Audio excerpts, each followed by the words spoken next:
ஹரஹர நம பார்வதி பதி ஹரஹர மகாதேவா.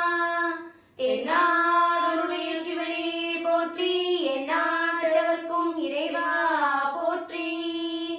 திருவாவடுதுறை ஆதீன குருமகா சன்னிதானம் திருவடிகள் போற்றி போற்றி. இன்று நாம் காண இருப்பது திருநாவுக்கரசு சுவாமிகள் அருளிய 5ஆம் திருமுறையிலிருந்து வரும் பாடல். பொதுவான பதிகம். மாசில் வீணை என தொடங்குவது. ராகம் நடபைரவி, தாளம் ஆதி. ஒரு லைனுக்கு ஒரு ஆதி தாளம் அழகா உட்காரும். இரண்டாவது பணுவிலிருந்து நடை மாறும். திருச்சிற்றம்பலம்.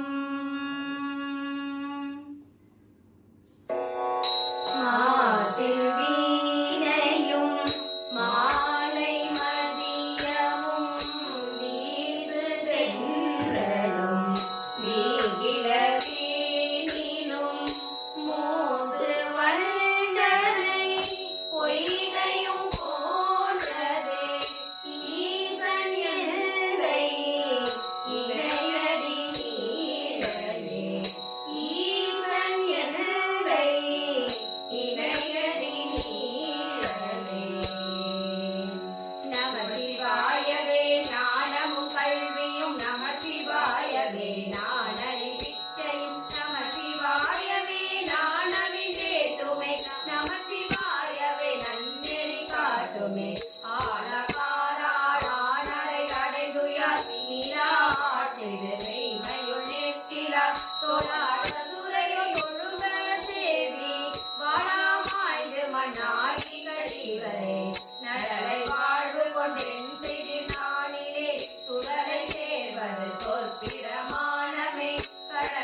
பொன்னாசடை பொன்னியன்